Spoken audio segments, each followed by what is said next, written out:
지원이 괜찮니? 네.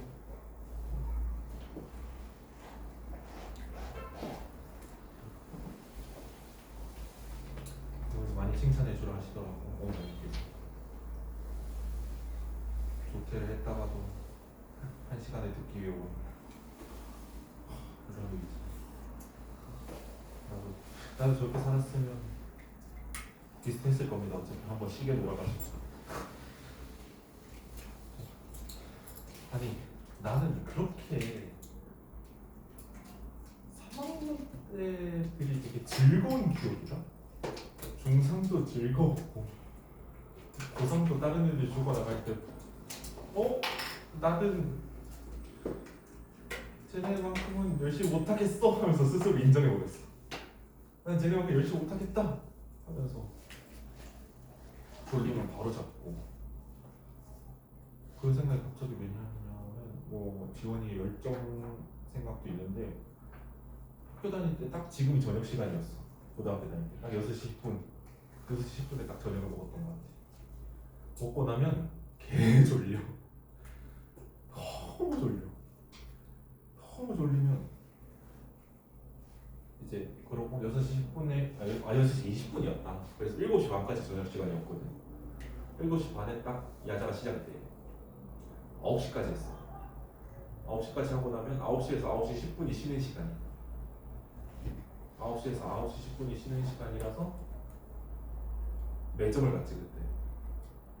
매점 가가지고 분명히 먹고 졸렸다고 한 놈인데 졸음이 깨니까 먹고 싶어가지고 또 먹는 거야 애들이랑.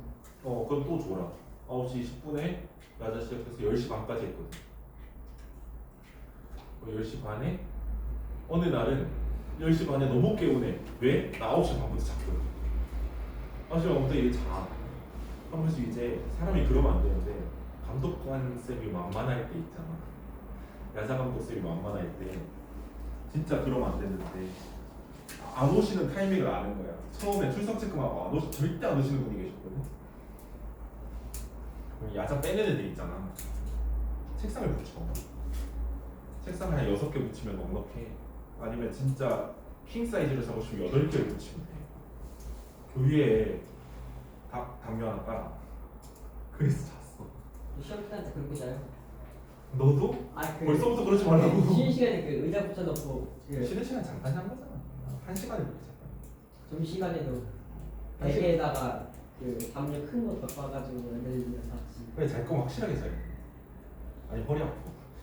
이렇게 딱 자고 그럼 애들이 야 미친놈아 10시 15분쯤 깨워. 지금은 솔직히 일어나야 돼. 10시 15분쯤 쓱 일어나. 책상을 떼. 그러면 상쾌해. 집에 가서 뭐해? 놀아. 그리고 자다가 다시 다음날에 반복. 이렇게 살았는데 그렇게 안 살았어도 비슷할 것 같긴 합니다. 자, 그렇게 살았어도 제가 먹고 살고 있지 않습니까? 여러분들도 뭔가 하나하나에 일희일비하지 마세요. 특히나 지금 이제 고등부 애들은 잠수를 타고 하는 애들도 있는데 며칠 잠수 탔다가 이제 좀 괜찮아요 하면서 막 그러는 애들도 있는데 하나의 시험은 여러분들한테 잘 봤을 때 성실은 될 수 있어요. 못 봤을 때 여러분을 할킬이라도 해서는 안 됩니다. 여러분들한테 작은 상처라도 날 뿐 인생에 이런 시험들 무수히 많을 텐데 그 무수히 많은 거 합쳐도 쓸모없고 하나하나도 별로 쓸모 없어요. 쓰고 있는 시험 몇 개 없습니다. 그래서 너무 살면서 이제 뭐 좋은 건지 안 좋은 건지 모르겠는데요. 하나에 너무 기뻐하거나 하나에 너무 슬퍼할 필요 없습니다. 진짜 뭐 어떤 일이 어떻게 일어났든 간에 어떤 일에 너무 슬퍼하면서 너무 기뻐하면 사람이 힘들어. 요즘 고등학교 1학년이 정말 많이 그러고 있거든요. 그래서 가장 좋은 거는 그렇습니다. 기쁘면은 와 기뻐한 다음에 기뻤었지 이러고 다시 다음에 더 기쁜 일을 찾아간다던가. 슬퍼 하루 한 번은 슬퍼 할 수 있어요. 슬프고 또 힘들고 할 수 있어요. 충분히 안 참고 한 다음에 그냥 또 그 다음에 되면은 그럴 수도 있지 하는 게 필요해요. 필요합니다. 여러분이 그런 말이 듣기에 너무 어리다 생각하는 분들이 있는데 여러분들도 나름대로의 고민이 참 많잖아요. 그죠? 나름대로의 고민 참 많고 하기 싫은 거 겁나 많고 그럴 텐데 하나하나에 너무 많은 신경을 쓰지 마세요. 건강해져요. 알겠죠? 자, 밑에 개념 플러스 견해 주장 갑시다. 사람들은 흔히 도서관에 가면 공부가 잘 된다고 한다. 도서관은 책으로 가득 차 있으며 분위기가 정숙하고 공부에 몰두하는 사람들이 많기 때문이다. 이처럼 어떤 사물이나 환경의 형태나 이미지가 인간의 행동 변화를 이끌어내는 힘을 행동 유도성이라 한다. 행동 유도성 동그라미. 개념을 제시해주고 있죠. 개념을 제시해주고 있어. 행동 유도성은 노먼에 의해 디자인 분야에서 널리 쓰이게 되었다. 노먼은 행동 유도성을 인간이 제품을 적절하게 작동시키도록 암시를 주거나 적절한 행동을 하도록 유도하는 사물의 특성이라고 재해석했다. 어떤 개념이 있는데 어떤 개념이 제시가 됐고요. 그 다음에 뭡니까? 특정 개인이 재해석한 걸 보여주죠. 그지? 특정 개인의 재해석을 보여줍니다. 특정 개인의 재해석 이게 뭐라고요? 거기 뭐라 써져 있니? 견해 주장 이렇게 써져 있죠.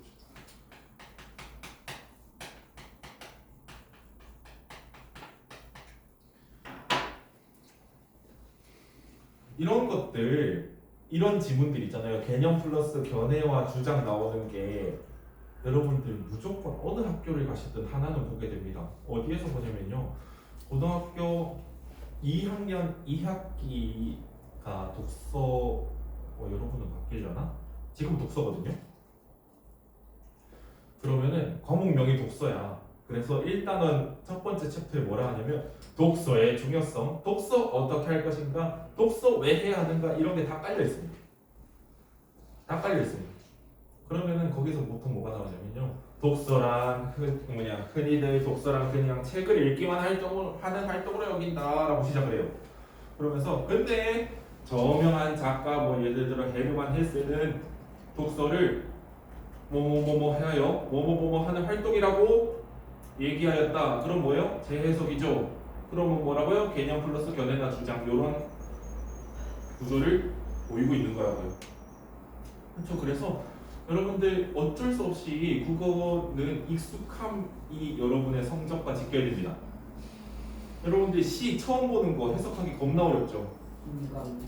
그렇죠? 해석하기 겁나 어려워요. 근데 같은 시를 6번째 같은 문제를 푼다 그럼 어때? 문제가 거기서 거기라 생각이 들죠. 그치? 독서 지문도 마찬가지예요. 이런 독서 구조들을 익숙하게 여기면요. 이쯤에 답이 있다가 보일 때가 있어요. 그래서 그거는 익숙함이 진짜 무기가 될 수 있습니다. 그래서 계속 보는 겁니다. 자, 뒤에 갈게요. 있다는 것만 보면 됩니다.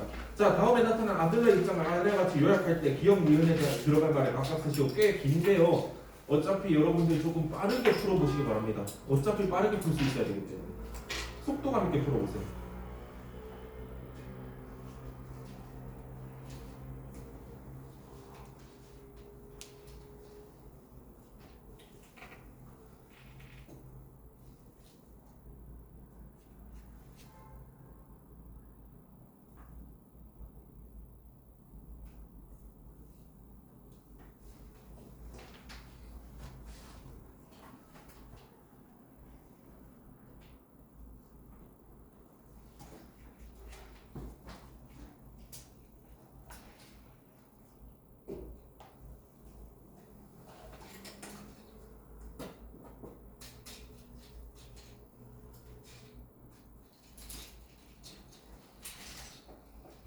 덜 푸신 분?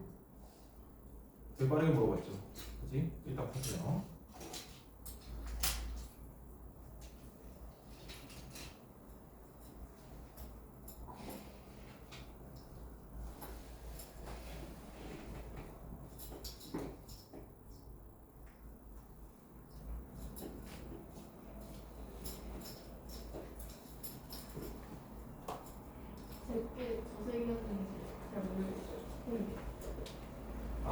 더 파라면은 3권이다.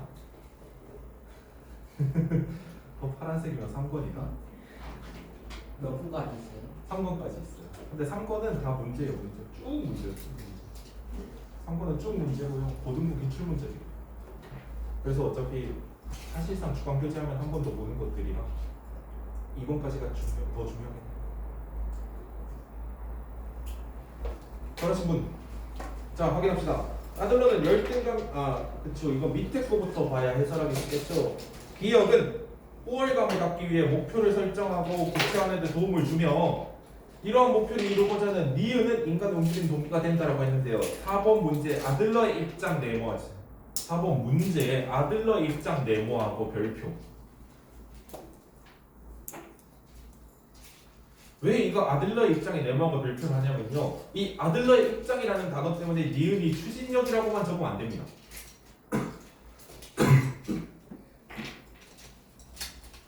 그것 때문에 그래요.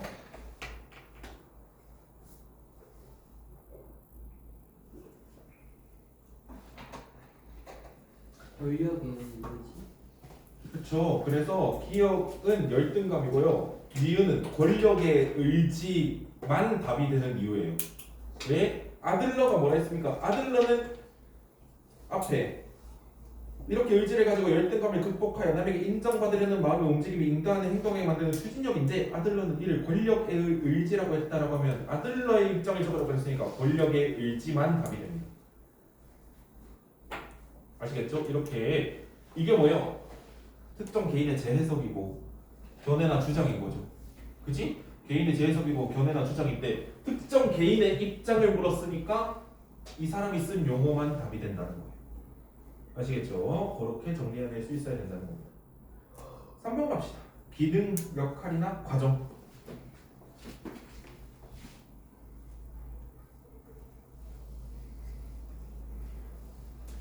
왜 이렇게 깔끔하게 지워지지? 자, 기능 플러스 역할이나 과정.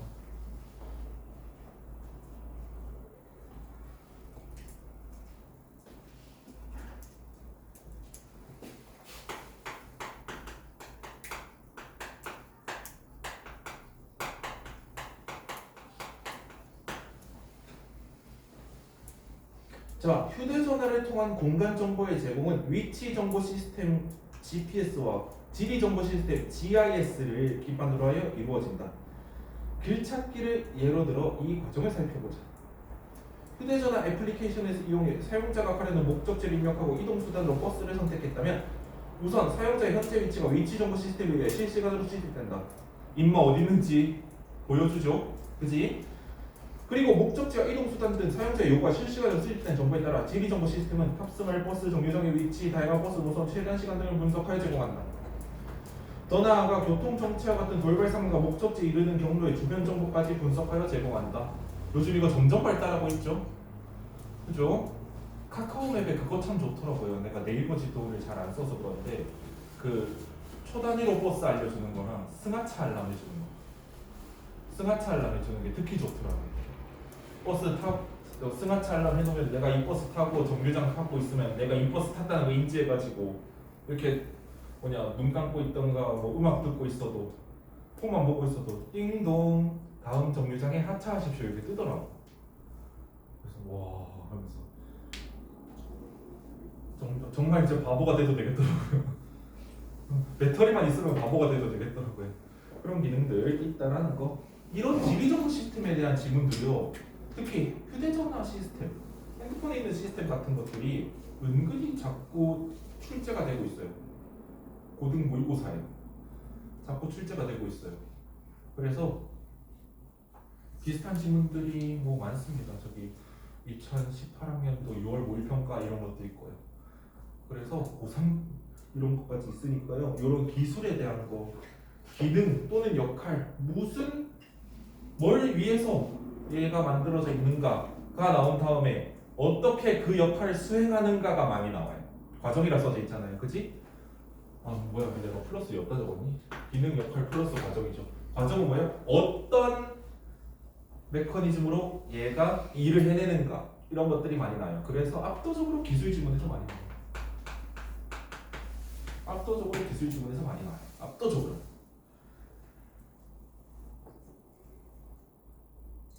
자, 그래서 기능이나 역할에 주목하여 과정을 이해하기라고 했는데요. 사실상 반대로 이해하는 게 낫죠. 과정을로 어떤 목표에 다다르는가를 이해하는 게 낫습니다. 과정을 통해서 어떤 목표에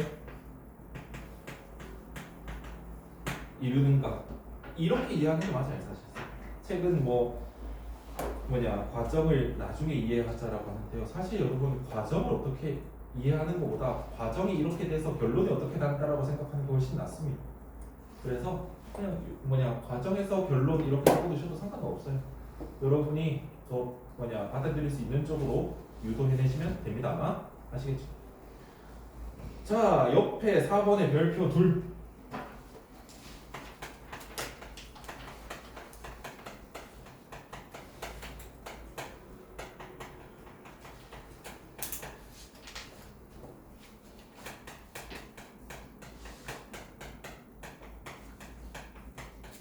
문제점에 대안을 제시하는 것들이요. 문제점을 준 다음에 대안 제시하는 것들이요. 자, 경쟁은 자본주의 시장 경제에서 필수적인 요소이다. 하지만 무분별한 부정 경쟁은 무분별한 부정 경쟁 세모. 아니 여러분도 비록 중이지만 좀 짬밥이란 게 있지 않습니까? 무분별의 부정 나왔어. 좋은 거겠니 나쁜 거겠니? 부정은 부정적인 거겠죠. 나쁜 거겠죠. 그지? 경제 주체들에게 불필요한 비용을 부담하게 함으로써 으로써는 자격입니까? 수단입니까? 으로써는 자격이에요. 수단이에요. 수단이죠. 그지? 으로서가 자격이에요. 선생으로서 그랬으면 안 됐다라고 하는 거랑 뭐뭐 함으로써 달성하였다 하는 거 잘 구분해 주셔야 돼요. 저번에도 한번 적어드렸던 것 같아요. 로서는 자격, 로서는 수단.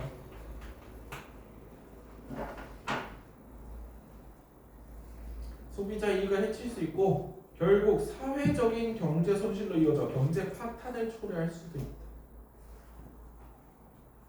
따라서 경제 주체들이 각자 안전하게 보장된 환경에서 자유롭고 효율적인 경제 활동을 영위하기 위해 공정한 경쟁 질서를 확립하는 것이 필요한데 이를 위해 제정된 법이 바로 부정경쟁 방지법이다. 문제점은 뭐예요? 무분별한 부정경쟁이 이런 문제를 준다. 결국은 뭐가 일어날 수 있다? 경제 파탄이 일어날 수도 있다라는 큰 문제점이 있는 거죠. 그렇죠? 커다란 문제점이 있는데 자, 따라서 뭘 만들었다? 부정경쟁 방지법을 만들었다. 뭘 만들었다? 부정경쟁 방지법을 만들었다. 그래서 밑에 문제 풀어봅시다.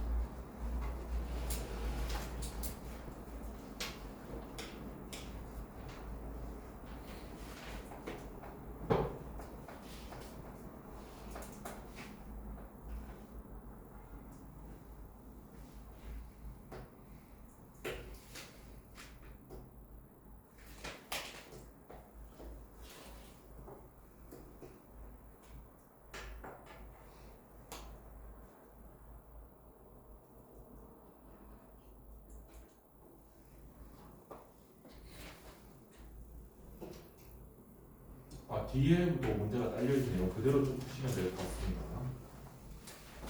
이원이 어떻게 단어 시험 볼래? 네.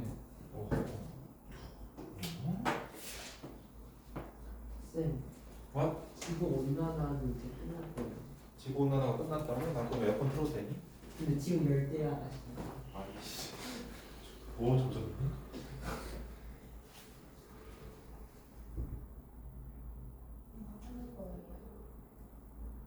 뒤에 거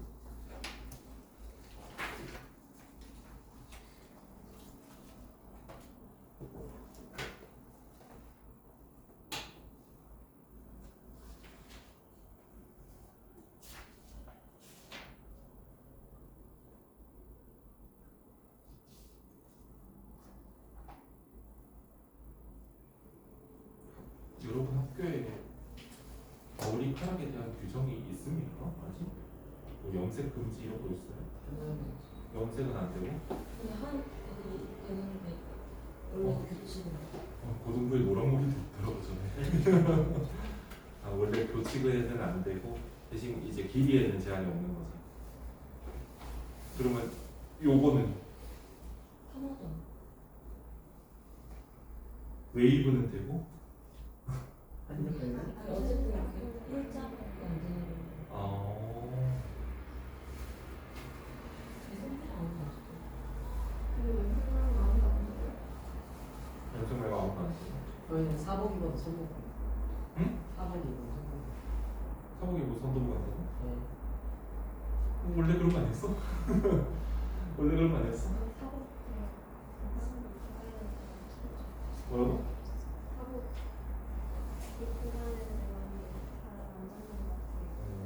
저희 저번에 그랬어요. 그 후드 집업 있잖아요. 후드 집업도 입을 거면 안에 그 옷 입고 입으라고. 그 일반 그거 말고 그 체육복 말고 아, 체육복 말고 체육복 빡빡하게 잡는 학교가 있어. 체육복 말고 그 진짜 와이셔츠 위에다 입으라고 입을 거면. 여기서는 라떼를 팔면 안 되겠고. 중학교 때 남중이었는데 두바이 규정이 있어. 스포츠형 머리라고 딱 6글자만 적혀 있었어. 그래서 여기가 스포츠를 깎으면 여기 끝부분 쪽이 하얘야 돼. 약간 좀 허여멀건해야 돼. 너무 짧으니까. 근데 만약에 애가 좀 머리가 전체적으로 검다 그러면 바로 즉결심 당했어. 머리 이렇게 놓은 다음에 머리가 이렇게 해서 축 처지잖아. 바로 이렇게 엎드리게 했어. 왜 그랬는 거 몰라. 여학생들은 여기 귀 밑, 여기 어깨 여기 안 닿게. 그러니까 머리카락이 어깨에 싹 소리 나면은 잡혀가. 그래서 서로 뭐냐 약간 불가침 조약이었어. 남녀 서로 머리를 놀리지 않았어. 필요 없는 건데. 저희 예전에 여기까지 내가 그 유튜브 다 풀었나요? 지원이는 병행하느라 힘들구나.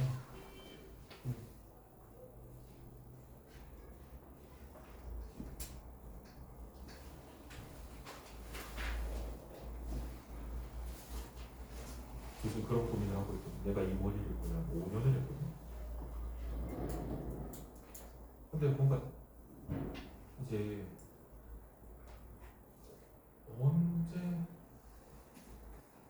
언제 한번 생각을 해봤는데 막상 깡머리를 하자니 이제 내가 혼자 뭐 어디 직장을 다니거나 하는 사람이면 별로 주목받지 않을 것 같아. 근데 이 직업은 머리 한번 잘못했다가는 돌림 노래로 놀림 받을 것 같아가지고 글쎄 한술술 머리 봤어요. 돌림 노래로 놀림 받을 것 같았어. 삭발이가 아니야. 근데 언제 빠질지도 모르는 거야. 하나씩 거예요.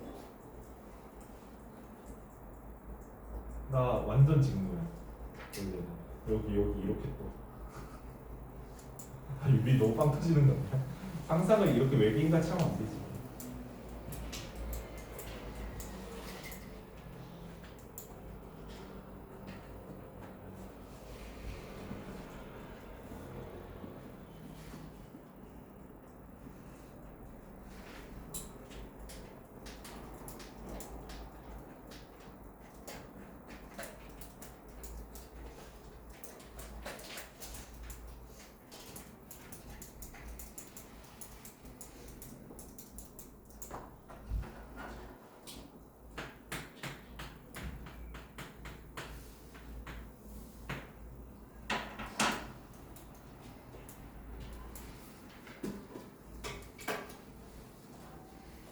자, 여러분들 같이 좀 봅시다. 하여튼 볼 것들이 좀 있어가지고 내가 공리주의라는 것에 대해서 한번 얘기를 해준 적이 있었나요?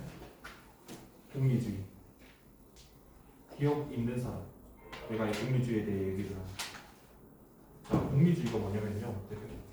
이거는 하도 이 건방진 출제자들이 안다고 생각하고 낼 때가 있어가지고 이거는 따로 가르쳐 드리는 거예요. 그냥 편하게 들으세요. 이게 뭐냐면요, 절대 다수의 최대 행복이면 장땡이라는 거예요. 행복의 양을 생각하는 철학이에요. 행복의 양. 공리주의 되게 간단해요. 자, 여러분이 지금 현재 몇 명이지? 지금 11명이 앉아있거든요. 지금 11명이 앉아있어요. 자, 공리주의, 여기 이 학원이 만약에 지독하게 공리주의적으로 돌아간다면요, 여러분이 들어오면서 나는 지금 이 수업 때문에 행복하지가 않아요, 집에 가고 싶어요, 다수결이 되는 순간 집에 보내야 됩니다. 민주주의? 민주주의랑은 조금 다른 게요, 이게 의도가 상관이 없어요. 공리주의는 봐봐, 트롤리라는 딜레마 아시나요? 트롤리 딜레마. 자, 여기에 브레이크가 고장난 애가 있다. 여기에 5명, 여기에 2명 무조건 쳐야 된다라고 하면요, 아씨 누굴 쳐도 안 돼. 누굴 쳐도 원래 안 되는 게 맞아. 그치? 근데 공리주의자는 여기 만약에 타고 있는 애가 공리주의자면은 핸들을 입이 열로 틀고 있다고요. 왜? 5명이 더 행복하면 되지. 원래 가는 길로 가는 게 맞지 않아요? 원래 가던 길로 가는 거랑 상관없습니다. 공리주의의 의미에서는요. 공리주의는 무조건 다수가 행복하면 돼요. 행복이 개인마다 다르다고는 하지 않아요. 그러면 뭐야? 무조건 이 2명 모이는 쪽으로 틀면 돼요. 공리주의자는 망설이지도 않아요. 심지어 공리주의는 어떤 거냐면,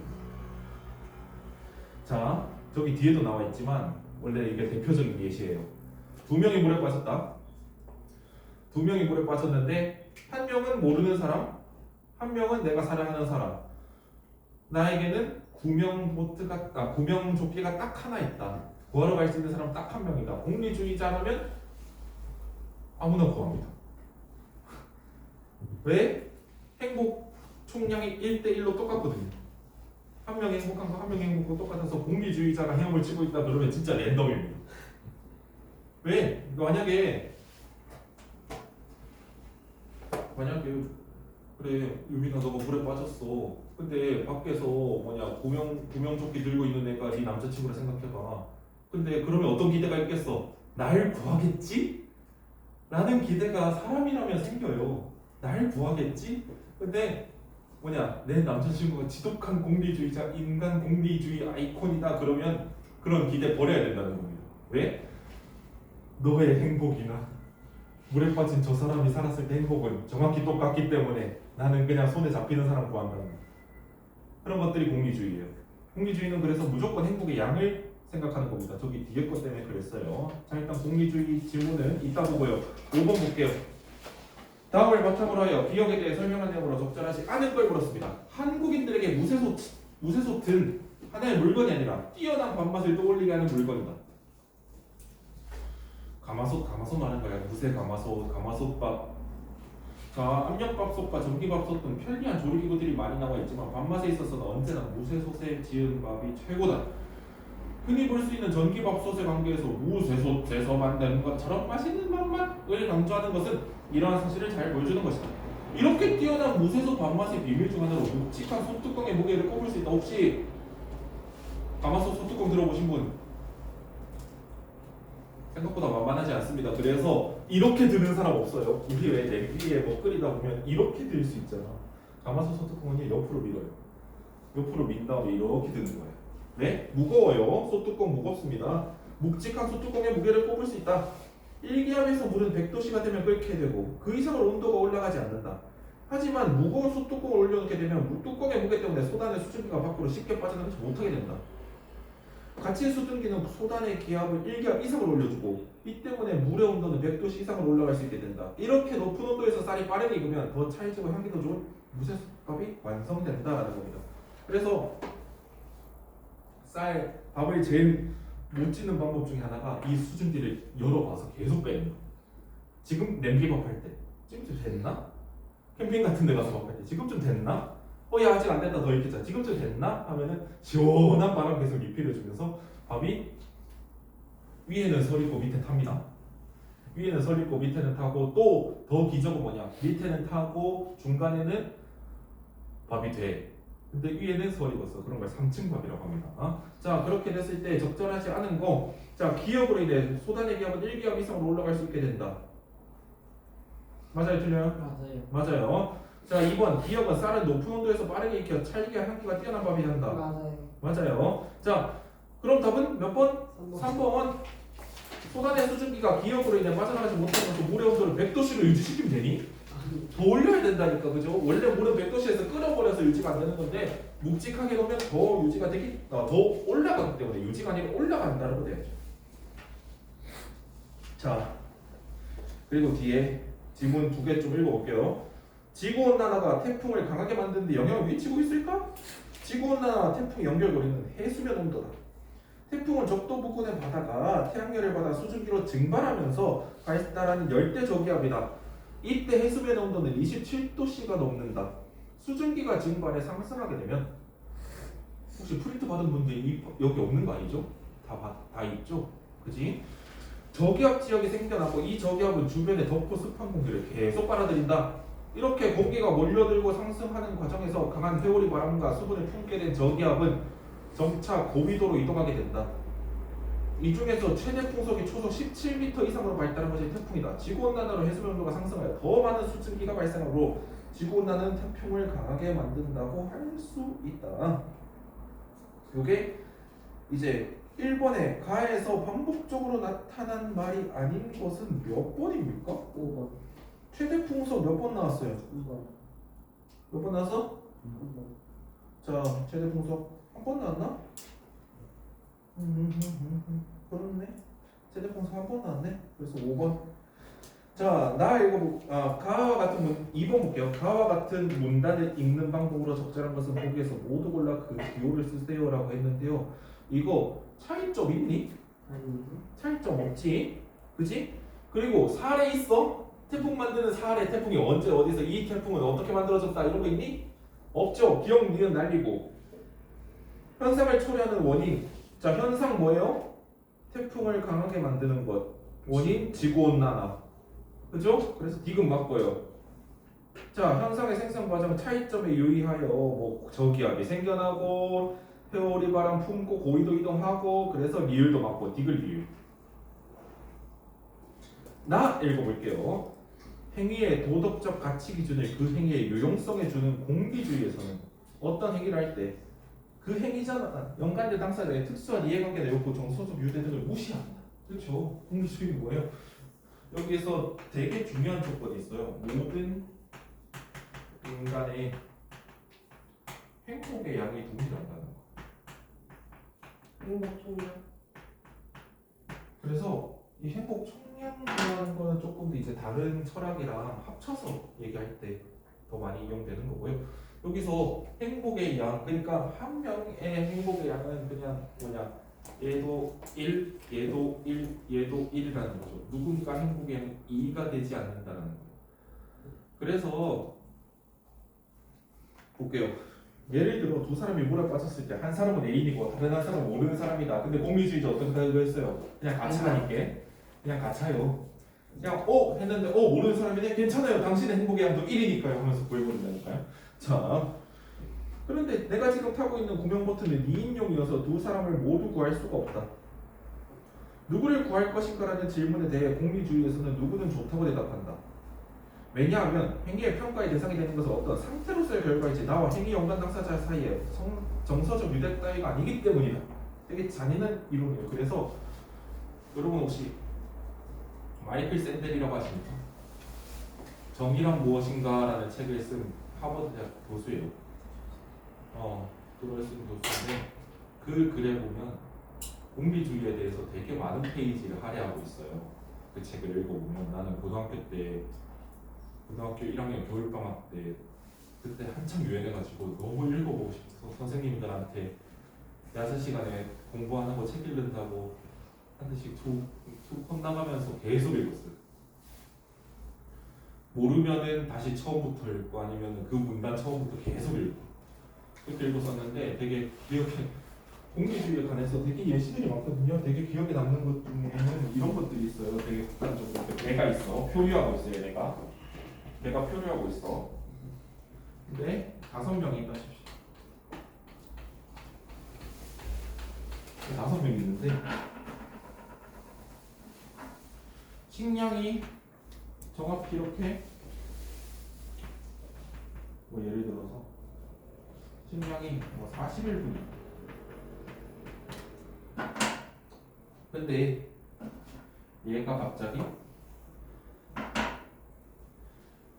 영양 불균형 이런 게 너무 심해 온 거야. 얘가 아파. 그래서 얘는 나머지 사람 각각보다 2배를 먹어야 된다. 그러면 나머지 사람들은 생존에 대한 확률이 어떻게 되겠어요? 얘랑 함께 떨어지겠죠. 그렇지? 공리주의의 극단적인 전통적 공리주의자의 최선의 해결책은 뭡니까? 죽여요. 맞아요. 빠뜨리는 거예요. 그러면 나머지가 다 나머지가 잘 살 수 있거든요. 나머지의 생존 확률이 확 올라가거든요. 한 명이 불행해서 몇 명이 행복해지나? 4명이 행복해지기 때문에 극단적인 공리주의자면 망설이지 않고 빠뜨립니다. 이게 공리주의자들이 그렇다는 미친놈 놈들이다가 아니고 공리주의가 딱 뭐만 생각한다. 행복이라는 거에 양을 계산한다는 거예요. 남는 행복의 양을 계산하는 거예요. 행복이 이만큼 있고 불행이 요만큼이다. 그럼 빼기 해서 와 행복하다 해버린다. 당연히 비판받을 것들도 수두룩하겠죠. 그렇지? 비판받을 일들도 수두룩하겠죠. 이런 것들 야 한 명 그냥 빠지면 되냐? 이게 니네가 인간이냐? 이런 것들 얘기할 수 있겠죠. 그래서 나중에 공리주의라는 건 엄청나게 거기에서 또 철학 딜레마 나오고 거기서 또 철학 이론 나오고 또 철학 이론 나오고 하는 겁니다. 되게 여러분한테 설명해 줄 수 있는 거의 처음이자 되게 쉽게 설명해 줄 수 있는 처음이자 마지막 철학이 이거예요. 왜? 극단적이니까요. 아닌 거는 진짜 설명이 어렵습니다. 여러분들이 나중에 만약에 내가 지적 호기심이 너무나 커져가지고 내가 철학과를 가고 싶은 욕망이 든다라고 하면은 한 번만 저기 도서관에 가셔서 베테나 들레즈, 데카르트 철학도 괜찮아요. 루소, 데카르트 이런 것도 괜찮고요. 아니면 아예 현대 철학자로 와서 읽어보면요, 아주 그냥 그 생각이 쏙 들어갑니다. 쏙 들어가니까 내가 딱히 내가 가려 그러면 다시 생각해보라 하는 데가 딱 2군데잖아요, 여러분. 하나는 철학이고 하나는 나. 국어 전공이요. 왜요? 그거 가보실? 먹고 살 필요 없어. 딱히 먹고 살 필요 없어.